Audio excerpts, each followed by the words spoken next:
E aí pessoal, tudo bem? Bem-vindos a mais um episódio do nosso canal. Hoje eu vou falar e quando Deus diz não, ou quando a gente acha que Ele está em silêncio, o que isso significa? Não esquece de deixar seu comentário, de curtir e seguir o canal se você ainda não faz parte da nossa família. Bora pro vídeo!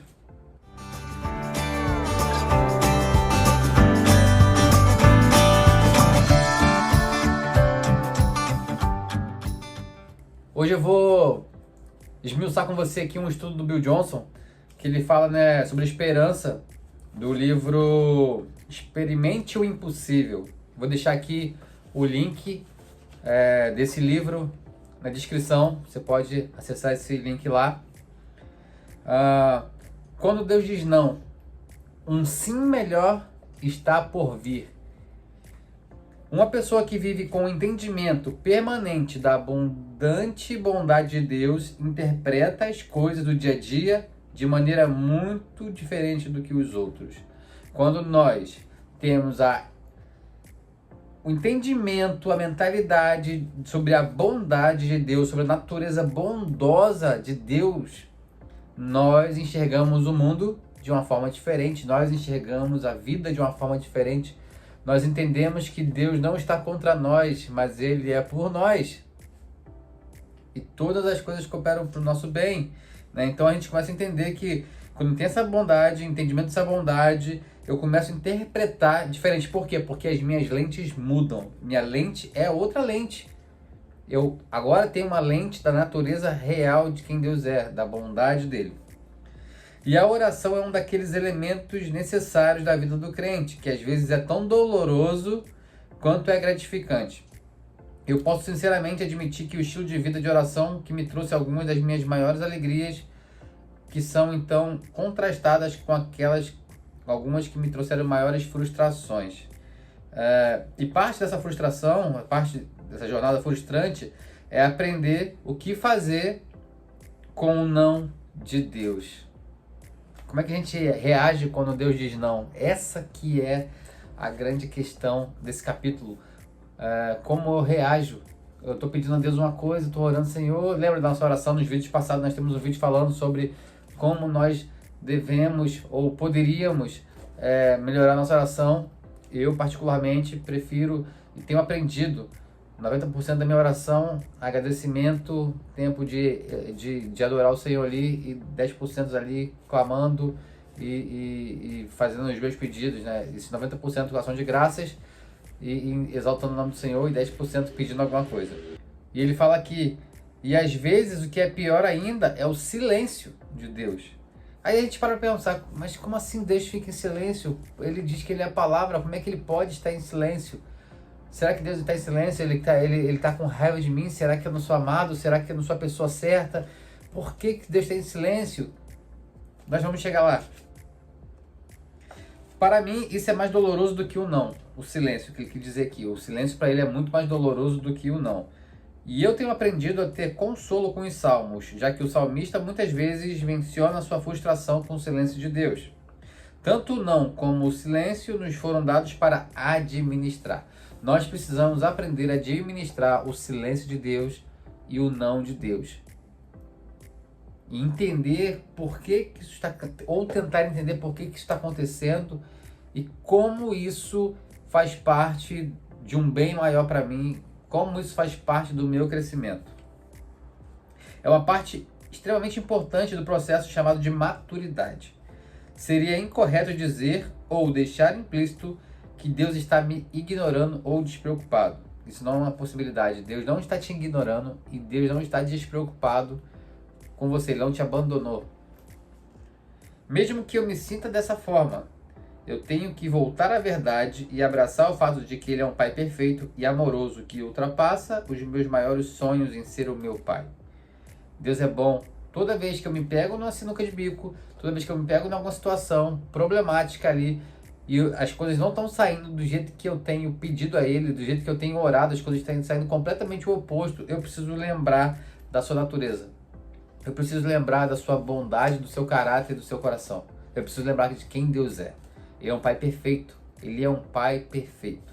Então, algo está sendo ali ensinado. Eu preciso entender o que está acontecendo. Eu preciso, Senhor, me ensina a enxergar o que está acontecendo, por que que você não me responde? Ou por que se não? E lembra do capítulo? Quando Deus diz um não, um sim melhor está por vir. Papai Deus, ele se importa mais do que eu com qualquer circunstância ou sonho que eu possa ter. Ele é tão bom assim. Deus está mais preocupado com você do que você mesmo. Deus está mais preocupado comigo do que eu mesmo. Do que comigo mesmo, e seria muito engraçado, né? Mas ele está muito mais preocupado conosco do que a gente mesmo. Ele sabe o que é melhor pra gente. Ele sonhou com a gente antes da gente nascer, antes de estar na barriga da nossa mãe. Ele já tinha um propósito pra gente. Então ele sabe muito bem quem nós somos e o que ele nos projetou para ser. E quando ele, como um bom pai, nos criou para ser quem nós deveríamos ser, ele já nos deu as ferramentas que nós precisamos para cumprir essa missão. Nós só precisamos encontrar essas ferramentas dentro da gente ou à volta ali e entender as circunstâncias da situação para que a gente possa fazer parceria com o que ele está fazendo. Muitas vezes o silêncio de Deus significa que ele já deu a direção, ou a revelação, ou a capacitação para a situação. Isso aqui é um ponto-chave. Isso aqui é um ponto-chave. Muitas vezes, por que Deus fica em silêncio? Na maioria das vezes, ou muitas vezes, ele está em silêncio porque ele já disse o que fazer. Ele está esperando a gente. Imagina que é um jogo de xadrez e ele já se movimentou. Ele fez a jogada dele. Agora é a minha vez, ele não pode jogar de novo. Ele não pode se mover enquanto eu não me mover. Eu tenho que dar o meu passo. Agora é a minha resposta para ele. Deus, ele vai responder a resposta que a gente der para ele. Deus responde respostas. Sai do. O Pedro falou com Jesus: se é você, deixa eu ir até você, que Jesus fala para ele: vem. O que Pedro faz? Vai. E como Deus responde? Com milagre. Pedro anda sobre a água. Muitas vezes nós estamos orando, pedindo: Senhor, fala comigo, e ele já falou há muito tempo. Há muito tempo. Nós precisamos pedir: Senhor, me lembra qual foi o último comando, porque eu preciso lembrar qual foi o último direcionamento que o Senhor me deu, para que eu possa cumpri-lo e partir para a próxima fase. Partir para a próxima temporada. Às vezes você não está avançando porque você está preso na missão passada e está pedindo: Senhor, me dá uma missão nova. Senhor, eu quero fazer, eu quero acontecer. O Senhor falou: não vou te dar. E o Senhor está com o coração: não vou te dar enquanto você não cumprir a fase que eu já te dei lá atrás. Você precisa cumprir. É como se fosse... Existe um jogo da minha época chamado Mega Man, que toda vez que você passa de fase, quando você é enviado para a próxima fase, você absorve o poder do mestre do jogo da fase passada. Ou seja, você precisa daquele poder, daquelas habilidades para a próxima fase. Sem aquelas habilidades você não consegue passar da fase, porque você precisa exatamente do poder do mestre da fase anterior para passar do próximo mestre. Faz sentido? Deu para entender? Então, na nossa vida também é assim. A próxima temporada precisa das ferramentas que Deus está nos equipando para essa temporada. O que Deus está me capacitando hoje é para a próxima temporada. E o que eu já estou passando hoje, Ele me capacitou na temporada passada. Então, nós temos tudo que nós precisamos para romper nessa temporada. Só precisamos descobrir como. Então, ao invés de pedir ao Senhor: Senhor, me dá uma porta, Senhor, faz isso, Senhor, faz aquilo. Senhor, o que você falou por último? Será que eu não estou cumprindo o que você falou por último? Por isso que você não está me respondendo do jeito que imaginava que o Senhor responderia? Ou por isso que está em silêncio nesse momento, porque está esperando eu me movimentar? Isso é um ponto a pensar, né? Quantas vezes eu já passei por isso? Você deve ter ouvido alguém falar em alguém dando o tratamento silencioso. É a forma de castigo daquela pessoa. A pessoa dá o tratamento silencioso, fica sem falar. Vou dar um castigo na pessoa, vai ficar sem falar. O silêncio de Deus nunca é um castigo. Diferente das pessoas, as pessoas param de falar com as outras para castigar a outra, para punir a outra. Não vou falar com ela, vou dar um gelo. Vou deixar na geladeira ali, não vou falar com ela não. Só que o silêncio de Deus nunca é um castigo. Nunca o silêncio de Deus é um castigo. Somente no silêncio é que eu encontrarei o que Ele já colocou no meu coração. Nesse lugar vem à tona coisas que eu nunca teria sido capaz de ouvir de outra forma. É como se o profundo de Deus chamasse o profundo de mim, trazendo para a superfície o que de outra forma poderia continuar inexplorado. É doloroso, mas é necessário. Esses momentos de silêncio, às vezes é necessário para que você busque Ele mais, com mais intensidade, com mais força, com mais vontade. Às vezes a gente tá confortável demais. E a gente, caramba, sabe? Existe uma frase que fala que se todas as orações fossem tão apaixonadas quanto aquelas orações que nós estamos fazendo em desespero, para pensar quantas orações nós já fizemos na vida. E quais são as mais fervorosas? Geralmente são aquelas que nós estamos no último suspiro. A gente está ali, não sei mais o que fazer, não tem mais saída, acabou tudo, não tem resposta, eu preciso de uma resposta urgente. As nossas orações mais fervorosas geralmente são quando nós estamos na beira do precipício. Se todas as nossas orações fossem tão apaixonadas quanto essas orações de desespero, nós seríamos, de repente, melhores? Não sei. O que você acha? Comenta aqui. Só eu que faço essas orações em momentos de desespero mais fervorosas? Comenta aqui como é que você reage nesses momentos. Eu acho o não de Deus fascinante, o Bill falando, né? Especialmente quando contrastamos com o que Jesus declarou vez após vez aos seus discípulos, que eles poderiam ter tudo o que pedissem. É interessante, no entanto, que quando Tiago e João pediram o direito de fazer cair fogo sobre os samaritanos, Jesus os repreendeu e disse não. Está em Lucas 9, 54 a 56. O não é a carta de trunfo de Deus usada quando um sim melhor está por vir, ou quando um sim destruiria seus propósitos eternos. Ou seja, Jesus falou, vocês podem pedir o que vocês quiserem. Tiago e João falaram que o Senhor manda cair fogo do céu. Jesus chama até eles de filho do trovão, né? Nessa situação. E Jesus fala que não. Ué, mas você não falou que a gente podia pedir o que a gente quisesse? Sim. Mas somente acontecerá quando nosso coração for um coração só com Ele. Ou esse não chegará quando esse sim for contra a vontade de Deus, for contra os princípios de Deus, for contra algo que Deus tem pra gente, contra seus propósitos eternos. Esse não chegará. Uma outra oração que a gente pode fazer, Senhor, o que eu tenho pedido? Será que o que eu estou pedindo vai contra os seus propósitos eternos para minha vida? Será que eu estou pedindo é o que eu quero ou o que você quer para mim? É a sua vontade para minha vida ou é a minha própria vontade? Uma das grandes histórias a esse respeito está em João 11. Lázaro estava enfermo e morrendo. Maria e Marta enviaram a mensagem de Jesus dizendo: Senhor, aquele a quem amas está doente, está no versículo 3 de João 11. Em outras palavras, alguém com quem o Senhor tem relacionamento precisa de ajuda. O que deveria vencer sobre a sua obrigação de ministrar a outras pessoas estranhas com quem você está. Eles quiseram dizer isso, né? Jesus, olha só, a pessoa que você ama está morrendo. Você está perdendo tempo com pessoas que você nem conhece. O seu amigo está morrendo. Jesus declara que a enfermidade não acabará em morte. Então fica mais 2 dias onde estava. No versículo 4 ao 6 fala sobre isso. E a ênfase é dada ao amor de Jesus por essa família. E então é relatado que Jesus fica mais 2 dias sem ir atender ao pedido deles. Jesus amava essa família, mas Jesus não atendeu o pedido deles. Por quê? Porque o sim melhor estava por vir. Pouco de nós iriam interpretar como amor ficar longe de alguém em momento de crise, mas foi isso que Deus fez.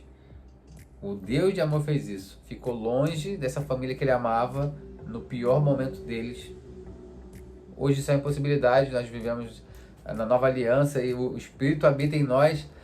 Não tem como você sair do seu lugar sem carregar o Espírito com você, se você entregou a sua vida para Jesus. Mas nesse momento, e Deus também ele é presente em todos os lugares. O que ele quis dizer aqui foi que Jesus ficou longe. Jesus, na sua forma humana ali, com a sua limitação que ele decidiu andar, ele era 100% homem, 100% Deus, mas ele decidiu se limitar ali, como a Bíblia diz, ele se esvaziou de si mesmo, decidiu se limitar para caminhar somente no poder do Espírito Santo e não no próprio poder. Então ele não era mais, ele não andava na sua natureza divina, mas ele não se movia pela sua natureza divina, né? Ele foi completamente cheio do Espírito Santo, ele se movia pelo poder do Espírito Santo, ou seja, então, uma das características divinas é ser onipresente. Ele abriu mão disso para poder viver entre nós. Então ele não pôde estar em todos os lugares ao mesmo tempo, ele não pôde estar com Lázaro no pior momento dele. Por quê? Porque um sim melhor estava vindo. Se Jesus tivesse ido imediatamente ministrar a Lázaro, certamente haveria cura, certamente haveria cura. Como ele esperou, houve uma ressurreição, que é muito melhor do que uma cura. No caso de Lázaro. Ou no caso de uma pessoa que morre, né? Uma pessoa que morreu, a ressurreição é muito melhor do que uma cura. Quando a pessoa está viva, a cura é bem melhor. A gente não quer que a pessoa morra, né? O não em um dia se tornou um grande sim em outro. Um não em um dia se tornou um grande sim no outro. O que era não de visitar Lázaro se tornou um sim no dia de ressuscitá-lo. Viver com a esperança que encontra sua âncora na natureza e nas promessas de Deus nos capacita a descobrir a riqueza de Deus como um pai e nos manter longe do pânico. Um segredo para a gente andar longe do pânico é descobrir a riqueza de Deus como um pai e a sua natureza. Nós precisamos nos ancorar na natureza da bondade de Deus. Ele é bom, ele é bom. Sempre, o tempo todo, o tempo todo. E ao administrarmos bem o nosso coração nessas situações, aprendemos a viver sabendo que as coisas sairão melhores do que se tivéssemos feito a nossa própria vontade. Sempre a vontade de Deus é melhor do que a nossa, porque Ele sabe os planos que Ele tem para nós. Jeremias diz isso, 29:11. Planos de bem, não de mal, para dar o futuro que a gente anseia. Só que esse futuro que a gente anseia não são as minhas próprias vontades, mas sim quando o meu coração se alinhar com o coração dele. O Senhor vai cumprir, ou Ele vai realizar os desejos do meu coração quando o meu coração for um só coração com o coração dele. Nós precisamos administrar os nãos que Ele nos dá e os silêncios que Ele nos dá. Não é um castigo, não é punição. O silêncio é para nos levar para um lugar de busca mais profundo, mais profundidade, e nos lembrar, reflexão. A meditação oriental diz que a gente precisa esvaziar a mente. A meditação bíblica diz que nós precisamos encher a nossa mente com as verdades do céu, com a natureza de Deus, com a bondade do reino e do rei. Precisamos administrar isso, aprender a administrar o não e o silêncio. Porque quando ele diz não, um sim melhor está por vir. Você pode ter certeza disso. E a oração que o Bill coloca aqui, feche seus olhos, eu vou orar junto com você lendo essa oração. Querido Pai Celestial, obrigado pela sua bondade que ultrapassa toda a compreensão. Eu descanso na esperança do conhecimento de que Tu está cuidando de mim, com o coração amoroso de um pai. Ajuda-me com a minha tendência de entrar em pânico quando as coisas não funcionam da maneira como deveriam. E especialmente me ajude e me perdoe pelas vezes que eu pensei que o Senhor não se importava. Eu sei que isso não é possível. Por favor, me dê a graça para nunca mais fazer isso novamente.